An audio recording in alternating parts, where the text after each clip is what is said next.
Hello guys, this side Nikki और आप देख रहे हैं अपना YouTube channel IQ students point. So guys, next topic है हमारा कंजर्वेटिव रूढ़िवादी। ये मैंने आपको पिछली क्लास में थोड़ा सा समझाया था, अब हम इसको डीपली समझते हैं। ठीक है, कंजर्वेटिव की बात यहाँ पर ये आ जाती है। तो जैसे यहाँ बताया जा रहा है कि रूढ़िवाद अवधारणा के बहुत सारे अर्थ लिए जाते हैं। ठीक है, रूढ़िवादी देखो कोई एक तरीके का नहीं होता है, रूढ़िवादी बहुत तरीके के होते हैं।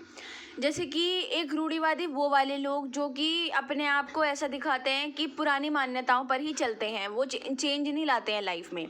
एक रूढ़िवादी इस पर्सपेक्टिव से होते हैं कि वक्त के साथ चेंज तो ले आएंगे, लेकिन कुछ चीज़ें जो हैं वो पुरानी ही रहेंगी, उनको चेंज। अब जैसे मैं एग्जांपल बताऊं आपको, आज के टाइम पे हमारे घरों में चाहे मुस्लिम फैमिलीज़ हों, हिंदू फैमिलीज़ हों, स्पेशली दो रिलीजन मैं आपको बोल रही हूँ, हम लोग कितने भी मॉडर्न हो चुके हैं, जीन्स पहने पढ़ लिख जाए कितने। अगर मैं अपनी फैमिली का बताऊं, मेरा पूरी फैमिली का बैकग्राउंड सब एजुकेटेड है। ठीक है, तो यहाँ पर ये कि ऐसा नहीं है कभी कि मेरी मदर या मेरी बड़ी जो बहनें हैं, कज़न्स वगैरह, वो किसी चाचा आए हैं, ताऊ जी आए हैं, ठीक है ना, या मौसा जी आए हैं, इनको देख के ऐसे ही बैठी रहे। नहीं, वो सर से पल्लू कर लेती हैं। ठीक है ना, साड़ी का पल्लू या सूट पहनी है तो दुपट्टा सर से ओढ़ के या स्टाइल से ओढ़ लेती है या कुछ है। तो इसका ये मतलब नहीं है कि मतलब मेरे घर में ये कहा गया कि यार सब पढ़ेंगे, लड़कियां भी पढ़ेंगी, लड़के भी पढ़ेंगे। इनफैक्ट मेरे घर पे गर्ल एजुकेशन पे ज़्यादा फोकस किया जाता है, बॉयज़ पर इतना नहीं कि यार वो तो कोई भी काम कर लेंगे, लड़कियों का पढ़ना ज़्यादा ज़रूरी होता है। ये मेरे घर का पर्सपेक्टिव है, आप लोगों का हो सकता है कुछ और हो। तो लेकिन मैं आपको ये बता रही हूँ कि एक ये नहीं कि कंजर्वेटिव है फैमिली, ये एक अपनी रिस्पेक्ट या सामने वाले को भी रिस्पेक्ट होती है कि यार मौसा जी आए, अच्छा नहीं लग रहा, आप मैरिड हो और मम्मी हैं तो उन्होंने सर पल्लू रख लिया सर पे, या फिर कोई कज़न सिस्टर मैरिड है कुछ है तो उसने थोड़ा सा दुपट्टा अगर सर पे भी नहीं तो गले में डाल लिया। तो ये वाली चीज़ ठीक है, एक वो वाले कंजर्वेटिव होते हैं, एक इस टाइप के कंजर्वेटिव लोग होते हैं। तो इनको ना, अब जैसे बहुत ओपन माइंडेड लोग होते हैं ना, यार कुछ नहीं होता, ऐसे ही बैठो, लड़कियाँ लड़कों के बराबर हैं, ये हैं वो हैं, वो ओवर बोल्ड या फिर एक बुरी चीज़ में भी कभी कभी गिना जाता है। अच्छी फैमिलीज़ के लोग अगर आप देखो कभी भी, तो वो बिना दुपट्टे की औरतें या फिर आदमी भी बहुत अच्छे टाइप के दिखते हैं, ऐसा होता है। अब उनको जो बहुत ओवर बोल्ड लोग होते हैं वो उनको कंजर्वेटिव नाम दे देते हैं। इसलिए मैंने आपको यहाँ पर कंजर्वेटिव का एग्जांपल एक खुद की फैमिली का लेकर मैंने आपको समझाया कि जो ओवर बोल्ड लोग हैं वो मेरी फैमिली का जो बैकग्राउंड है या बाकी सब चीज़ें, कि यार तुम लोग पढ़ लिख तो गए लेकिन फ़ायदा क्या हुआ पढ़ लिखने का, आज भी तुम मौसा जी के सामने दुपट्टा पहन रहे हो तो क्या मैं चुनरी लेकर नाच के दिखाऊँ उनको? भाई मेरी मर्जी है, पहन रहे। तो वो लोग हमें कंजर्वेटिव के तौर पर रखते हैं। ठीक है, ये होते हैं दो तरीके के कंजर्वेटिव लोग। इन्होंने इसलिए यहाँ पर बोला है कि भाई जीवन शैली को पारंपरिक तरीके से या फिर परिवर्तन करके चेंज करा ना, एक तो पारंपरिक तरीका हो गया कि जो चल रहा है वो चलता रहेगा, लेकिन एक जीवन परिवर्तन चेंजेस करके कि यार हमारी फैमिली में सब में ओवरऑल सब एजुकेटेड है, लेकिन पल्लू रखना, शर्म हया, तमीज़ से बात करना, बड़ों का आदर करना, रिस्पेक्ट करना, देखते ही उन्हें आदाब करना, नमस्कार करना, ठीक है ना, वो चीज़ बहुत ज़रूरी है। ठीक है, वो वाली चीज़ तो चेंज किया। ठीक है, मेरे फादर के फादर ने या मेरी मदर की मदर ने उन्हें भी पढ़ाया, उनको पढ़ाया, उन्होंने हमें पढ़ाया, पर चेंजेस तो हुए लेकिन कुछ चीज़ें वो ही रहीं। ठीक है, इस विश्वास के तथ्य में ये सत्य है कि रूढ़िवादी पक्ष के अपेक्षा विरोध के संबंध में अधिक स्पष्ट सूझबूझ रखते हैं। उस सीमा तक रूढ़िवादी एक नकारात्मक विचारधारा है जो परिवर्तन।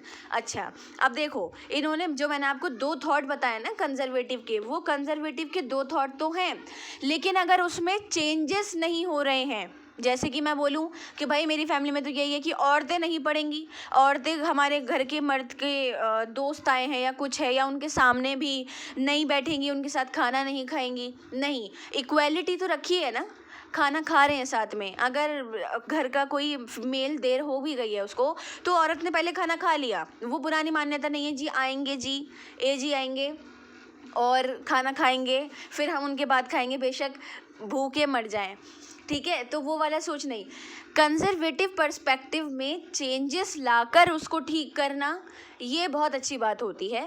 और ये ही एक चीज़ व्यक्त करती है कि हाँ एक्चुअली में कंजर्वेटिव सोच थी और उसको इम्प्रूव कर दिया गया। इसको कंजर्वेटिव बोला जाता है, ना कि उसको जो पारंपरिक चीज़ें चल रही। आज भी मैं आपको बहुत सारे जो मैंने अपनी आंखों से एग्जाम्पल देखे कि मैं स्पेशली मैं आपको राजस्थान का बताऊंगी। मैंने बोला कि यार तुम खाना नहीं, आंटी ने तो खाना नहीं खाया, क्या मतलब, ये तो बहुत देर हो गई, अंकल तो अभी तक आए नहीं। नहीं जी, अंकल अगले दिन आएंगे 8 बजे, तो आंटी कुछ खाएंगी नहीं जब तक, क्योंकि जी वो पति का घोर अपमान हो जाएगा।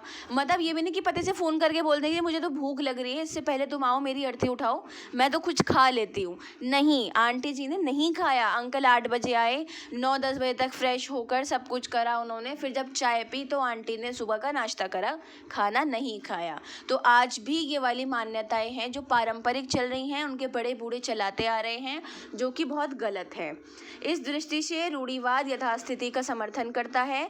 ये कहा जा सकता है कि रूढ़िवाद एक विचारधारा से अधिक एक राजनीतिक अभिव्यक्ति है।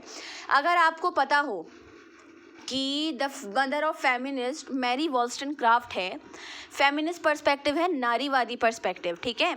इन लोगों का ये मानना होता है कि औरत को इक्वालिटी दो। अब सोचने वाली बात यह है कि फेमिनिस्ट पर्सपेक्टिव निकला कहाँ से था। 110% लोगों को लगता है कि फेमिनिस्ट पर्सपेक्टिव इंडिया से निकला था, लेकिन इंडिया से नहीं निकला था, वो अमेरिका से निकला था। इंडिया की औरतों की हालत 17, 16, 15, 14 सेंचुरी में, मतलब रॉय के सती प्रथा ख़त्म करने तक की जो हालत थी वो बहुत आगे की थी। अमेरिका में शुरू से ही औरतों की ये हालत थी, बस फ़र्क ये था कि उनको सती नहीं किया जाता था, हालत उनकी सेम वैसी थी। उनको political, economical, social, cultural, right to life, कोई भी राइट नहीं था उनको। वो बचपन में अपने बाप भाई की मर्ज़ी से, शादी के बाद पति की मर्ज़ी से जीती और मरती थी, ठीक है। अगर किसी औरत को कोई आदमी मार पीट कर भी मार देता था, उसकी जान निकल जाती थी, तो उस पर कोई केस नहीं होता था। औरत की जितनी प्रॉपर्टी होती थी वो शादी के बाद आदमी के नाम हो जाती थी, आदमी चाहे उससे कुछ भी करे, औरत की मर्ज़ी नहीं होती थी। तो ये सारी चीज़ें अमेरिका से निकली थी। अब मेन बात ये मैंने इसलिए निकाली कि रूढ़िवादी पर्सपेक्टिव और नारीवादी पर्सपेक्टिव में सिर्फ इतना सा फ़र्क है कि मैरी वॉल्स्टनक्राफ्ट बहुत जज्बाती औरत थी, बहुत साहस वाली। अगर वो कदम नहीं उठाती तो शायद फेमिनिस्ट पर्सपेक्टिव नहीं निकलता, वो एक निकलता पर्सपेक्टिव अमेरिका तक रह जाता, लेकिन वो यूनिवर्सल हुआ क्योंकि पॉलिटिक्स या पॉलिटिशियंस ने उनका साथ दिया, ठीक है। बहुत सारे पॉलिटिशियंस ने कि यार हमारा नाम होगा कि हमने मैरी का साथ दिया, क्योंकि वो जानते थे कि आने वाले टाइम पे औरतों को काम करने की या फिर अपनी मर्ज़ी से सांस तक लेने की इजाज़त हो जाएगी। सोचो, हमें सुनने में अजीब लग रहा है क्योंकि हमें आज़ादी के वक्त से ही डेमोक्रेसी मिली है, किसी से ज़बरदस्ती हमने कुछ करवाया नहीं, ना हमसे किसी ने करवाया। तो हमें अजीब लग रहा है कि यार सांस भी हम किसी और की मर्ज़ी से ले रहे हैं, उन्हें लेना पड़ता था। तो ये बहुत ज़्यादा अजीब, मतलब आपने देखा होगा हिस्ट्री की बुक्स में या पॉलिटिक की बुक में कि औरतों की कुछ फ़ोटोज़ हैं जो वो फैक्ट्री में बैठी हुई लंबी लंबी स्कर्ट पहनी हुई, वो भी बहुत प्रोटेस्ट, बहुत मार कटाई, दंगे फिसाद होने के बाद जाकर औरतों को राइट्स मिलने शुरू हुए थे। तो पॉलिटिक्स ने उनका या पॉलिटिशियंस ने उनका साथ दिया, जिसको यहाँ पर ये रखा गया कि अगर पॉलिटिशियंस उनका साथ नहीं देते तो आज वो पर्सपेक्टिव ओवरऑल नहीं हो पाता। वैसे ही रूढ़िवादी पर्सपेक्टिव की इसमें राजनीति ने बहुत साथ दिया। रूढ़िवादी पर्सपेक्टिव आज हम इंटरनेशनल लेवल पर पढ़ते हैं, सिर्फ इंडिया में ही नहीं, कंजर्वेटिव पर्सपेक्टिव बाहर भी पढ़ाया जाता है। बाहर वाले पर्सपेक्टिव में भी इंडिया के बारे में ही थोड़ा सा पढ़ाया जाता है, बाकी शुरुआत अमेरिका से ही होती है, क्योंकि कंजर्वेटिव पर्सपेक्टिव की स्टार्टिंग ही अमेरिका से की गई थी।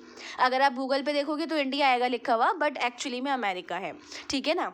तो रूढ़िवादी एक मनोवृत्ति, जीवन की ओर एक दृष्टिकोण, अर्थात जैसा कि ह्यू सेरिल कहते हैं, एक मानव मस्तिष्क की प्राकृतिक शक्ति से अधिक है। मेरा दिमाग ये कह रहा है कि जी मुझे पढ़ना है और मेरे घर वाले बोलें कि ये तो 18 साल की हो जाए, इसकी शादी कर दो, ठीक है। तो दिमाग मायने रखता है ना भाई, मेरा तो दिमाग चाह रहा है, अब उसका पढ़ने का फ़ायदा मैं कुछ नहीं उठाने वाली ना, मैं नहीं कह रही जॉब करवाओ, कुछ नहीं, बस मुझे पढ़ना है, मेरा दिल है, मैं पढ़ाई में अच्छी हूँ, पर मेरे घर वाले मना कर रहे हैं कि नहीं निक्की आप नहीं पढ़ोगे, आपकी 18 साल में शादी कर दी जाएगी, 18 तक आप जितना कर सकते हो कर लो, इनफैक्ट 18 में मैं 12th में होंगी, आप मेरी शादी तभी हो जाएगी। लेकिन वही एक अलग पर्सपेक्टिव जहाँ पेरेंट्स बोल रहे हैं कि नहीं नहीं लड़कियों का पढ़ना बहुत ज़रूरी है, आप लोग पहले पढ़ो तब आपकी शादी की जाएगी। दोनों पर्सपेक्टिव में बहुत डिफरेंस है, ठीक है। तो एक साइकोलॉजिकली भी चीज़ों को रखा जाता है। 2023 या 22 में अगर आपने सुना हो तो दिल्ली में कोई एक जगह थी, मुझे नाम याद नहीं आ रहा, वहाँ पर एक 12 साल की बच्ची को उसके दादी और उसके पिता ने इसलिए मार दिया था क्योंकि उस बच्ची की माँ ने उसको जीन्स पहनाई थी, और जीन्स के ऊपर टॉप भी पहनाया था। ऐसा नहीं था कि वो खाली जीन्स ही पहनी हुई थी, टॉप भी अच्छा, बल्कि कुर्ती थी वो जो लड़की पहनी हुई थी। और उसके दादी और पिता ने बच्ची को इसलिए मार दिया कि हमारे घर में जीन्स अलाउ नहीं है, ये कैसे रीत तोड़ रही है हमारी, तो उस बच्ची को ही मार दिया। तो ये एक मनोवृत्ति के तौर पे इन्होंने रखा है कि दिमाग हमें अपना बदलना पड़ेगा, हमें अपनी बेटियों को बेटों को इक्वल रखकर पढ़ाना लिखाना, उनके पहनावे खान पान सब चीज़ में रखना पड़ेगा। ये नहीं कि जी आप तो लड़के हैं, आप ये भाई है ना तुम्हारा, तो देखो ये ज़्यादा चीज़ें लेगा, आप बड़ी बहन हो या छोटी बहन हो, आपको इतनी इजाज़त नहीं है, ऐसा नहीं होना चाहिए। और ना ऐसा बहुत रेयर घर में मैंने देखा है कि नहीं होता ऐसा, इंक्लूडिंग माई फैमिली। बाकी तो मैंने बहुत जगह ऐसा देखा है, खासकर गाँव में जब सर्वे होता है हमारा या बाकी सारी चीज़ें, तब हम लोग इस चीज़ को देखते हैं कि हाँ बहुत ये नहीं कि हम उनसे पता करते हैं, उनकी बातों में अलग ही दिख जाता है कि नहीं नहीं वो भाई है ना, वो ऐसा करेगा, आप क्यों करोगे, आप तो लड़की हो, आप तो पराया धन हो, वो इस तरीके से ट्रीट किया जाता है। तो रूढ़िवादी पर्सपेक्टिव या फिर ओवरऑल कोई भी, पहली बात तो दुनिया में कोई भी पर्सपेक्टिव वो सब हमारे दिमाग की वजह से ही होता है। रूढ़िवादी कंजर्वेटिव जो एक नज़रिया रखा गया है वो भी हमारे दिमाग की सोच ही है कि ये ऐसा कुछ नहीं बदलेगा। दादी की शादी 12 साल की उम्र में हुई, फिर उनकी बेटे की शादी भी इतनी उम्र में हुई, गांधी जी की शादी खुद 12-10 साल की उम्र में हुई थी। तो भाई वो एक पर्सपेक्टिव है। हालांकि 17th सेंचुरी में ही राजा राम मोहन रॉय ने बाल विवाह, विधवा विवाह विरोध, सती प्रथा सब खत्म कर दिया था। फिर 19th सेंचुरी में गांधी की शादी 10 साल की उम्र में क्यों हुई, तो वो सब बात वही आ जाती है कि एक साइकोलॉजिकली इफेक्ट पड़ा। उनके बड़ों ने बोला कि गांधी की शादी इतनी साल में ही होगी तो होगी, और गांधी जी ने कर भी ली। खैर कोई बात नहीं।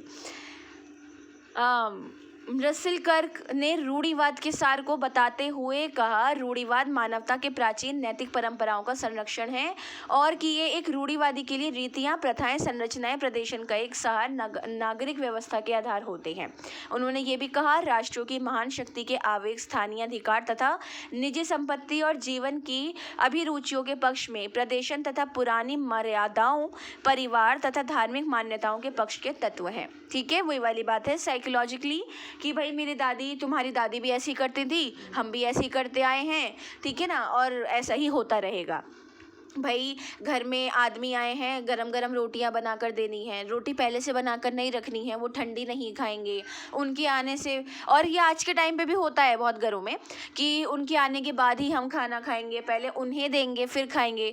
तो वो जो रीत या जो चीज़ें घर दिमाग में बिठा दी हैं बड़ों ने, वही सब करते जा रहे हैं। लेकिन आजकल के टाइम के बच्चे या फिर हमारी जनरेशन जो है, हम सारे लोग इस चीज़ को एक्सेप्ट नहीं करते। भाई लड़का है, हाथ पैर हैं उसके, वो खाना बना सकता है, खा सकता है, अगर एक वक्त लड़की नहीं कर रही है तो। अब इसका ये मतलब नहीं है कि सारे वक्त वो ही करेगा, आपकी रिस्पॉन्सिबिलिटी है। लड़की का एक सुंदरता या कुछ उसकी कुकिंग से या उसके सजने से या इस तरीके से पता लगता है कि हाँ वो एक्चुअली में लड़की है, तो लड़की बनकर रहना ज़रूरी होता है। बाकी ये बोलो कि नहीं सारा काम लड़का ही करेगा, दैट इज़ कॉल्ड इक्वालिटी, तो वो चीज़ गलत है। वो भी सोच ओवर बोल्ड में चली जाती है और फिर आप बोलो कि नहीं जी लड़की ही करेगी और करती रहेगी, तो वो सोच बहुत ओवर कंजर्वेटिव में चली जाती है। ठीक है ना, तो ये वाला पर्सपेक्टिव है यहाँ पर। आगे का जो है हमारे इनके प्रकार, इनका प्रभाव या फिर कहाँ से शुरू हुआ, एक्चुअली में तो बता दिया अमेरिका से हुआ, बट फिर भी थोड़ा सा हम इसको और पढ़ेंगे कि ये शुरुआत किस तरीके से इसकी हो पाई थी। होप्स हो कि आज की क्लास में आपको कोई डाउट नहीं हो। इन केस कोई डाउट, क्वेश्चन या सजेशंस हैं तो आप मुझसे कमेंट बॉक्स या टेलीग्राम चैनल पे पूछ सकते हैं। So thanks for the watching and best of luck all.